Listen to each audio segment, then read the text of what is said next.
नमस्कार साथियों, वंचित भारत के साथ मैं गुर्जर सत्यवीर सिंह पटेल। साथियों, आप लोगों ने बंधुआ मजदूरी इस शब्द को सुना होगा। मुझे लगता है कि जो पढ़े लिखे लोग हैं, जिन्होंने इतिहास को पढ़ा है, बंधुआ मजदूरी शब्द को बहुत अच्छे से समझा होगा, सुना होगा और जाना होगा। आप सोच रहे होंगे कि आज एक कैसा विषय मैंने उठाया है और किस विषय की बात करने जा रहा हूँ। इस पर बात तो करेंगे ही करेंगे, लेकिन उससे पहले एक चीज़ समझाना चाहता हूँ कि अब आप और आपकी आने वाली पीढ़ियाँ दोबारा से बंधुआ मजदूरी करने के लिए तैयार हो जाइए। फिर से सामंतवाद की आहट सुनाई देना शुरू हो गई है। जब बात की जाएगी मनुवाद की, बात की जाएगी फर्जी राष्ट्रवाद की, तो ऐसी घटनाएं ही घटित होंगी और ऐसी नीतियां ही बनाई जाएंगी।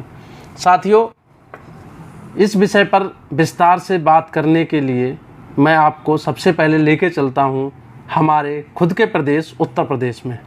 आज सुबह जब सोकर उठा, अखबारों में सुर्खियां पढ़ी और पहली सुर्खी जो थी वो यही थी कि अब आपको अगर सरकारी नौकरी पानी है तो पहले 5 साल तक बंधुआ मजदूरी ना मैं गलत बोल गया, संविदा पर नौकरी करनी पड़ेगी। लेकिन मुझे लगता है कि संविदा और बंधुआ मजदूरी में बहुत बड़ा फर्क छोड़ा नहीं है। उसको समझाता हूँ कैसे। साथियों, किसी भी विभाग का जो उच्च अधिकारी होगा वो उस व्यक्ति को, जिसको संविदा पर नौकरी दी गई, बंधुआ मजदूर की तरह ही रखने की कोशिश करेगा। उसके लिए पूर्ण रूप से कारण तैयार किए हैं हमारी उत्तर प्रदेश की भाजपा नीति सरकार ने। अब उत्तर प्रदेश में एक ऐसी व्यवस्था लागू होने जा रही है जिस व्यवस्था के तहत आपको 5 साल तक संविदा पर नौकरी मिलेगी। वो भी अगर मिल पाई तो जो 5 साल तक संविदा पर आपको नौकरी मिलेगी वो पूर्ण रूप से आपके उच्च अधिकारी के रहमो करम पर होगी। अभी तक जब आपको सरकारी नौकरी मिलती थी तो उसमें 1 या 2 साल का प्रोबेशन पीरियड होता था अलग अलग विभागों के अनुसार। अब वो प्रोबेशन पीरियड नहीं रहा, अब वो 5 साल आपकी संविदा रहेगी। अब इस संविदा में हर 6 महीने पर आपकी कार्यकुशलता की जांच की जाएगी और उसमें 100 में से 60 अंक लाना आपके लिए आवश्यक है। आप अच्छे से शायद समझ पा रहे होंगे कि वो 60 अंक लाने के लिए आपकी मेहनत से ज़्यादा निर्भर करेगा कि आप कितनी चाटुकारिता कर पा रहे हैं और आपके उच्चाधिकारी का आप पर कितना रहमो करम है। उसी के बेस पे फिर दूसरे 6 महीने जब आएंगे, मतलब जब आपका 1 साल पूरा होगा, तब आपको वो नंबर देगा और अगले साल के लिए संविदा आपकी जारी रह पाएगी। इसी बीच में अगर कहीं पर कोई दिक्कत आ गई या वो व्यक्ति जो आपसे ऊपर बैठा है वो आपसे रुष्ट हो गया और 60 की जगह उसने आपको 59 नंबर दे दिए, तो आप नौकरी से हाथ धो बैठेंगे। ये व्यवस्था इसलिए लागू की जा रही है जिससे कि आप रोजगार चिल्लाना बंद कर दें।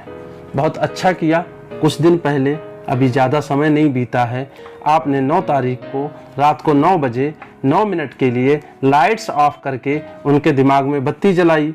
उससे ठीक पहले 5 तारीख को शाम को 5 बजे 5 मिनट के लिए आपने ताली थाली घंटा बजाकर उनको नींद से जगाया। उन्होंने कहा कि आप रोजगार चिल्लाएंगे, हम आपको बंधुआ मजदूर बनाएंगे, और उन्होंने बंधुआ मजदूर बनाने की पूरी व्यवस्था कर ली है। साथियों, इसके साथ साथ एक बहुत अच्छी बात का पुट दिया गया इसमें, और वो पुट ये था कि जितने भी कर्मचारीगण हैं वो नैतिक हो जाएंगे, उनकी नैतिकता में बढ़ावा होगा और साथ ही साथ वो देशभक्त हो जाएंगे। अब क्या पता था इन युवा बेरोजगारों को, देशभक्ति के लिए तो गंगा जल पार्टी में ही होकर आ जाएं तो देशभक्ति का सर्टिफिकेट मिल जाता है। उसके लिए 5 साल की संविदा करने की क्या ज़रूरत थी योगी जी? आप बता देते, लोग गंगा जल पार्टी में जाते, एक बार कुछ दिन रहकर आ जाते और देशभक्ति का सर्टिफिकेट ले आते। आपने तो यहाँ पर भी इसको लगा दिया। धीरे धीरे आप सब जगह लागू करेंगे, मुझे ऐसा पूर्ण विश्वास है और आपसे उम्मीद भी यही कर सकते हैं। साथ ही साथ साथियों, एक चीज़ और बताना चाहता हूँ।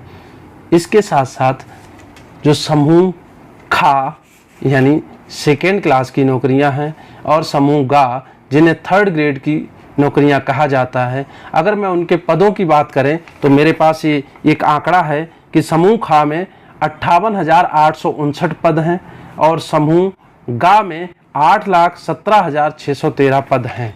यानी सरकार ने लगभग 8.25 लाख बंधुआ मजदूर तैयार करने की व्यवस्था कर ली है और हम लोग एक ही काम पर लगे हुए हैं और वो काम क्या है कि हम दिन रात सरकार की भक्ति में लीन हैं। साथियों, जागिए, युवाओं, बेरोजगारों, जागिए, नहीं तो ऐसे ही निर्णय आएंगे और आप और हम कुछ नहीं कर पाएंगे।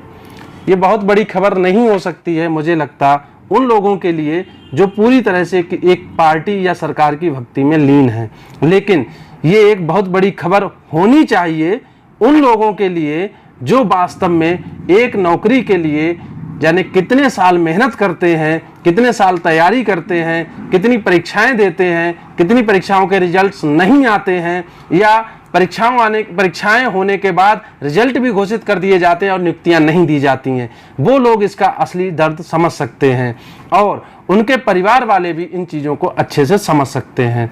तो मैं आप लोगों को यही चीज़ बताना चाहूँगा कि ये जो नियम बने उससे पहले इस चीज़ का विरोध हर स्तर पर करना चाहिए। मेरा तो ये भी आह्वान है, जिस तरह से आपने 5 तारीख और 9 तारीख को एक अभियान चलाया, इस तरह से ही सभी सोशल मीडिया प्लेटफॉर्म्स पर और अधिक से अधिक सड़कों पर जन आंदोलन कीजिए और इस प्रस्ताव को रोकने की कोशिश कीजिए। ये मेरा आप लोगों के लिए एक अच्छा सुझाव है, ऐसा मुझे लगता है कि आपको करना चाहिए। साथियों, इसके साथ साथ ही एक खबर और मैं आपको देना चाहता हूं जो कि इस समय ना तो सोशल मीडिया प्लेटफॉर्म्स पर ट्रेंड हो रही है और ना ही बहुत लोगों को जानकारी है। मैं भी इस खबर को लेकर के थोड़ा सा आशंकित था, लेकिन फिर मैंने इसकी खोजबीन की और अपने सूत्रों से पाया एक लेटर जारी किया गया है और वो जो लेटर जारी किया गया है वो मिनिस्ट्री ऑफ फाइनेंस के सेक्रेटरी हैं। उसमें एक डिपार्टमेंट होता है एक्सपेंडिचर, उस एक्सपेंडिचर डिपार्टमेंट के सेक्रेटरी हैं डॉक्टर टी.बी. सोमनाथन। इन्होंने 4 सितंबर को एक लेटर जारी किया है और उस लेटर में बहुत सारी बातें कही गई हैं सरकारी नौकरियों को लेकर, लेकिन उस लेटर का जो पैरा 2 है, उस पैरा 2 के पॉइंट सी को अगर आप पढ़ते हैं, मैं आपको पढ़कर सुनाता हूं उसमें क्या कहा गया है। साथियों, उसमें कहा गया है कि अब आने वाले समय में यानी अगले कुछ समय तक के लिए कोई भी सरकारी नौकरियां नहीं निकाली जाएंगी और ये चीज़ जो लागू होगी 1/7/2020 तक जो निकाली जा चुकी हैं नौकरियां उन पर भी पूर्ण रूप से लागू होगी।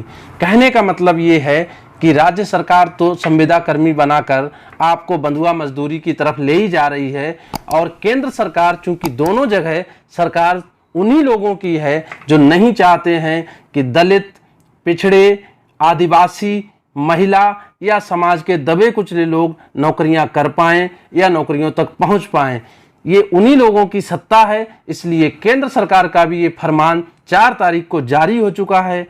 उत्तर प्रदेश सरकार तो नियम लाने की बात कर रही है, लेकिन केंद्र सरकार का ये जो लेटर है वो जारी हो चुका है 4 सितंबर को। उनके जो सेक्रेटरी हैं, मैंने नाम बताया था डॉक्टर टी.बी. सोमनाथन के साइन से, मैं लेटर भी दिखा रहा हूं, आप इसको देखिए। ये जो जारी किया गया है लेटर, इसमें स्पष्ट रूप से ये बात कही गई है। तो हम सिर्फ ताली, थाली और घंटी बजाने में व्यस्त ना रहें, चीज़ों को खोजें भी और खोजने के साथ साथ उन पर रिएक्शन भी दें। मैं बिल्कुल भी आपको उकसाने की कोशिश नहीं कर रहा हूं कि आप कोई लड़ाई झगड़ा करें या कोई हिंसात्मक कदम उठाएं, लेकिन हाँ, अपने हकों के लिए सड़कों पर उतरना, आंदोलन करना और सरकार को नींद से जगाना आपकी एक जिम्मेदारी भी बनती है। यही बताता है कि आप एक जिम्मेदार नागरिक हैं। साथियों, अगले एक अच्छे विषय के साथ दोबारा मिलते हैं। तब तक आप हमारे वीडियो को लाइक कीजिए, हमारे चैनल को सब्सक्राइब कीजिए और वीडियो को ज़्यादा से ज़्यादा शेयर कीजिए। और हाँ, कमेंट करना मत भूलिए। आपको जो बातें अच्छी लगती हैं या कोई बात बुरी लगती है तो उसको शालीन भाषा में ज़रूर बताइए। दोबारा मिलते हैं एक नई वीडियो के साथ। तब तक जय किसान, जय विज्ञान, जय संविधान। धन्यवाद। अगर आपने अब तक हमारे YouTube चैनल को सब्सक्राइब नहीं किया है तो कृपया सब्सक्राइब करें और बेल आइकन को दबाएं, जिससे आपको आने वाली हर नई वीडियो मिलती रहे।